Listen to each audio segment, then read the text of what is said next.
What is it, the break? What's going on, YouTube? It is your boy K-Briz Be The One, back at you with another video. In this video, we're going to talk about conference realignment. Yes, the good old conference realignment.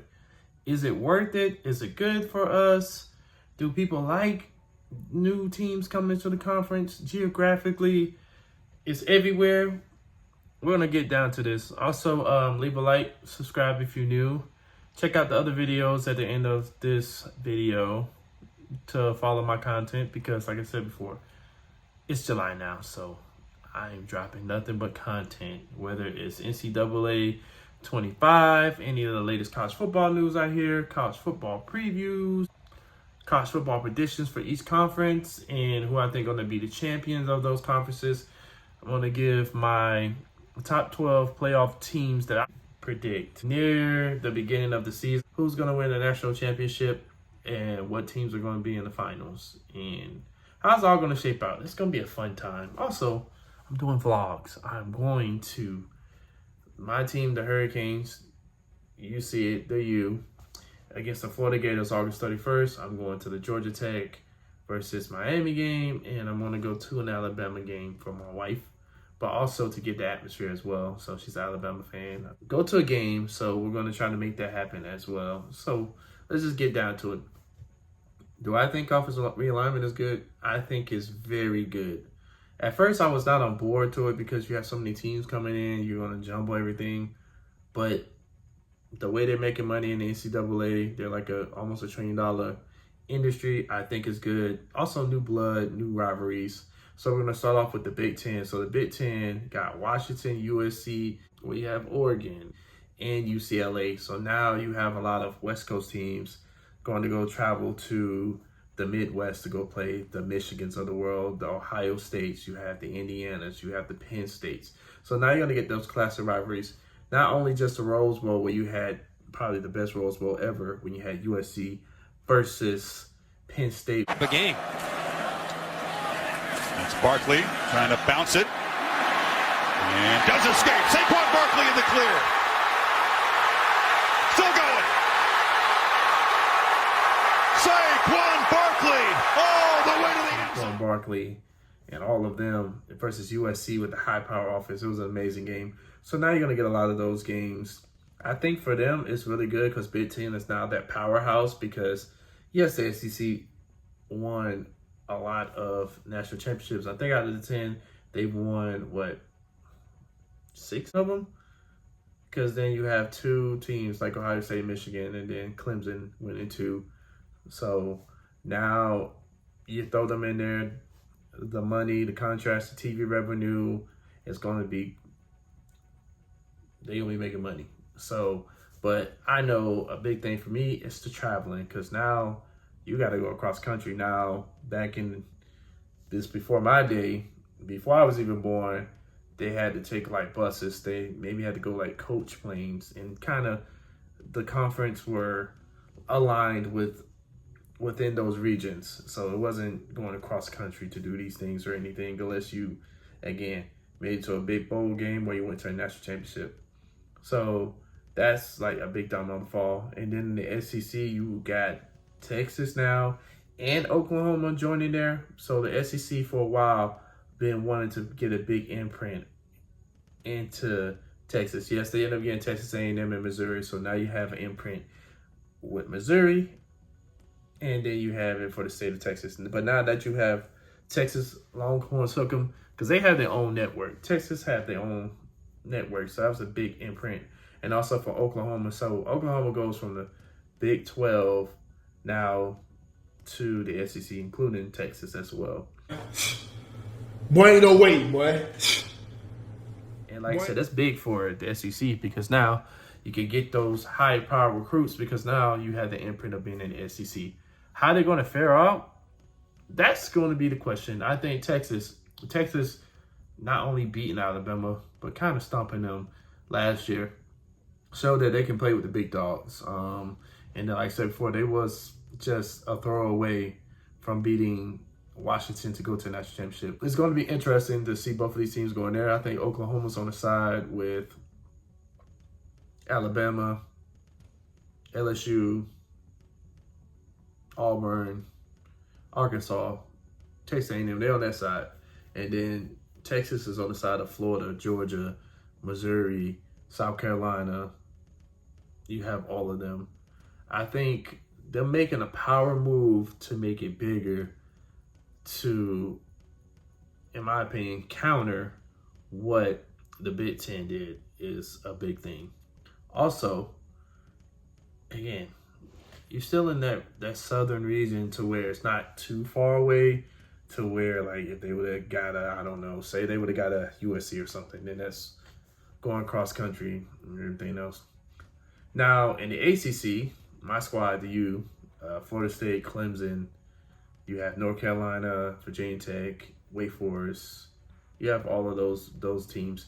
Now we're welcoming, you have an imprint in Texas now because now you have SMU, specifically Dallas. Dallas is his own kind of like region. Now you have an imprint in California with Cal and Stanford, who's going to be a part of the ACC. Come, it should be right now, actually July 1st. So now they're in there. Now you have what's dissolved of what used to be the Pac-12 because there's only like one or two teams that is left now. I think for this is going to be good because now the implications, though, you're going to go cross country. That helps with recruiting. That helps with TV contracts. That helps with money.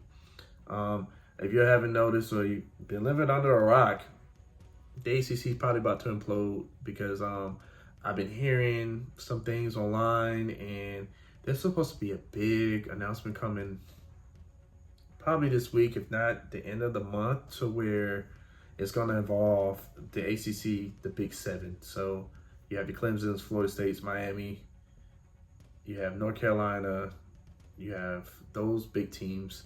Something big is about to happen. Either A, they're going to make a super conference, or B, the ACC is probably going to dissolve and it's going to be like the Pac-12 and some's going to go to Big Ten, someone's going to SEC, maybe Big 12.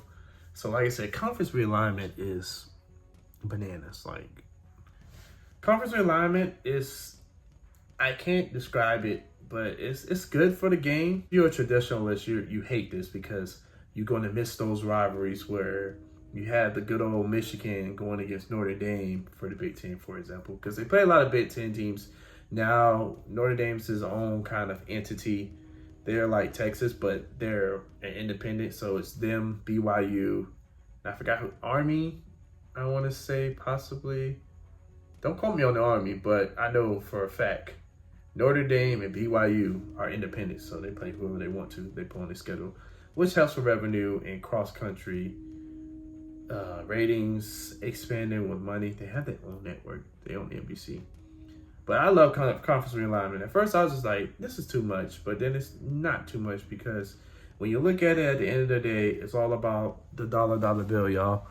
Cash rules everything around me. Method Man taught me that. That money rules a lot of it. Now you having the transfer portal. Kids can leave now from the transfer portal and don't even have to finish the rest of the season. Like around December time frame, they can leave their teams to start and get prepared for a new one. Then you have the NIL deals. So now, again, the conference alignment makes a sense because now it's, okay, what I want to do. Do I want to just get paid?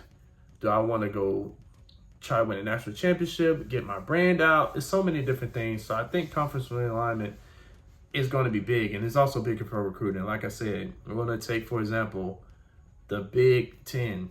Now you have that imprint to have kids try to come to the Midwest, where it's just not only Ohio State or Michigan or Penn State. Now you can have Indiana getting kids from Cali. Now you can have Purdue getting kids from Cali, Oregon. And now you have the imprints into those states now for recruiting. And like I said, for revenue and money. But the TV also, with the TV contracts, is going to help the schools get paid. But not only the schools get paid, but now have money for the NILs, or to have the cachet or the bravado to pull a person from the transfer portal that normally could be like at an SEC school.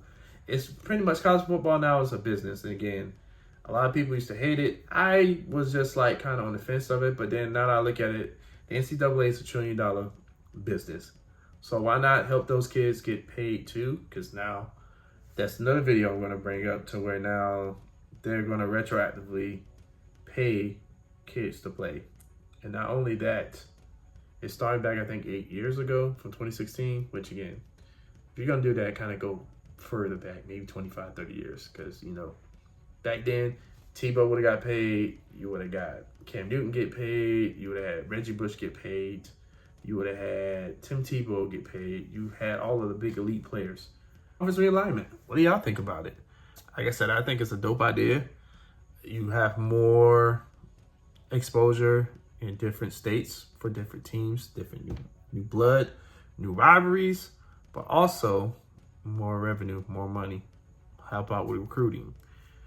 Conference realignment is here, and just wait, because I think something big is going to happen to where it's going to be realigned again, probably like next year. It's going to have to do with a lot of the Florida teams in the ACC, also Clemson in North Carolina. So just stay tuned.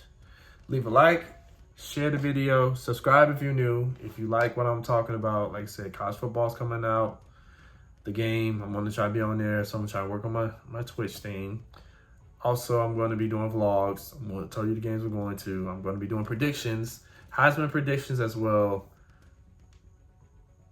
I'm just going to be doing a lot. Oh, I'm doing pickups too. So I'm going to do the top 5 important games for that week. But I'm going to still do the rest of the 25.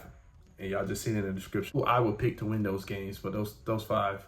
And then, like I said, I might be giving a giveaway. Might just do it on the goodness of my heart to do one before getting sponsored, to give someone some kind of gift for not only subscribing and playing along with me, but if they can beat me with my picks, I got something coming down the line. So this is K-Briz signing out. Remember, be the one for change, be the one to encourage, and be the one to inspire.